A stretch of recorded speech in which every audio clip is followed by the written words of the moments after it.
What up? It's Chris from LaserLemming.com, and today I would like to talk about China. You know, that country on the other side of the world that has billions of people living in it. Yeah, they recently, if you haven't heard, they recently lifted their ban on gaming consoles. So now the country that makes all of the systems you play, yes, they manufacture, man, I'm having trouble speaking. Let's start this over. China, the country that makes all the systems you play, can now play the systems that they make. Those little children that are making your PlayStation 4s and your Xbox 1s and your Wii U's, those children can now legally buy those systems in their own country. Isn't that special? They've been making video game consoles for decades now. And now they can finally play them. Isn't that great? All these companies, Sony, Microsoft, Nintendo, have been outsourcing to China because they have dirt cheap labor for years now. And now the people that make these games can legally play them. Well, not the games, That's made by experienced developers in other countries. But China has an emerging development community as well. You should know that. But anyway, back to my point. Microsoft, Sony, and Nintendo can now legally sell their systems in the country. This is a big deal. This is a huge deal because this means they are now open to a market of billions of people that they weren't open to before. Now here's the problem. Problem one, because there are several problems here. Problem one, China is not exactly known for listening or adhering to copyright law. It's a fucking mess over there. It's a fucking mess. There's no respect at all for any kind of law regarding copyrights and illegally selling anything. It's just one giant black market over there. And so, even though Microsoft, Sony, and Nintendo can now sell their systems legally over there, I'm going to tell you something if you don't know it.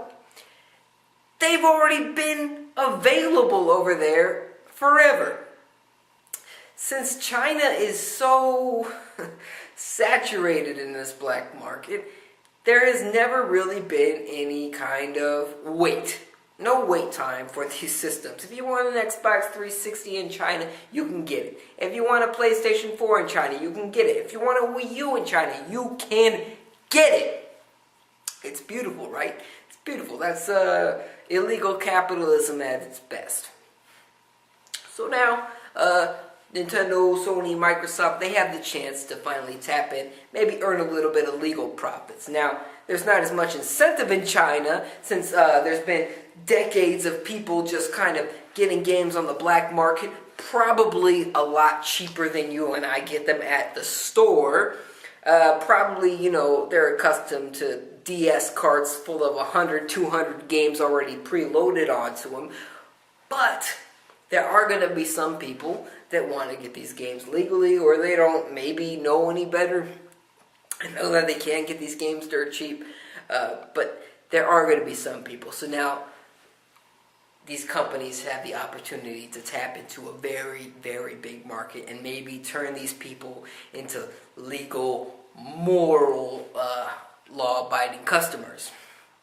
But there's another caveat here, and that is China's rules regarding what games can be legally sold in China. Because you can get any game. Like I said, you can get any game in China.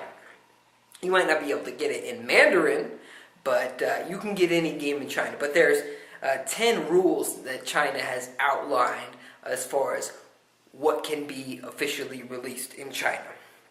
You can't have anything gambling related or any gambling related content or game features. What does that mark off, first of all? It marks off Pokemon. Nintendo has implemented this pachinko-style slot machine thing in the Pokemon games for years now. Pokemon's out. No Pokemon. Fucking million seller that China would love, no legal Pokemon. But you can get it on the black market. Number 2, anything that violates China's constitution. Probably almost everything. Probably almost everything outside of that Sesame Street Connect game, and who knows, that probably violates it somewhere too. Number 3, anything that threatens China's national unity, sovereignty, or territorial integrity. There's a few games that infringe on this, military games, I should say, that specifically talk about China. But, you know, a lot of games can skirt past this. Number 4, anything that harms the nation's reputation, security, or interests. That's really up to the government, but given how many people have been playing games like it's nothing and it really hasn't hurt China as a country, I think they'll be cool about that. Number 5, anything that instigates racial, ethnic hatred or harms ethnic traditions and cultures. Goodbye Saints Row, goodbye any game that ever made a racial joke or anything like that. But in reality, it's not goodbye because, like I said, China comes up with a lot of rules, but they're not really enforced very much. Number 6, anything that violates China's policy on religion by promoting cults or superstitions. That's interesting because a lot of interesting stories come out of stories about cults or superstitions in general. Just that latest Tomb Raider reboot. A lot of stuff about cults and superstition alone. Tomb Raider wouldn't be allowed to come out in China legally. Number 7, anything that promotes or incites obscenity, drug use, violence, or gambling. Well, I already spoke about gambling. Obscenity and violence. That's like goodbye 70% of Western games and about at least 50% of Japanese games, I'd say. I mean, you could even argue that Mario jumping on a Goomba is violent. I mean, jumping on anyone's head is kind of violent, right? Drug use, it's not as prevalent, but in any M-rated game, there's a good chance that there might be some kind of hints of drug use. Okay, number 8. Anything that harms public ethics or China's culture and traditions. Again, that one's not that big of a deal. There's not too much hating on China in the video game medium yet. I mean, there's a lot of it in TV shows, in movies, but video games haven't really gotten there yet. It's not that big of a deal to hate on China outside of a few select military-themed games.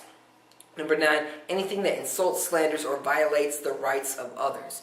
Again, this is totally open for interpretation. Anybody in the Chinese government can say, hey, that violates my rights. I don't like that. That insults me. I don't like that. And the game is suddenly banned. But really, you know it's not banned. Because even if you own this console legally, you know damn well you could buy the game illegally.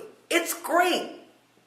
Number 10, final law here is other content that violates the law.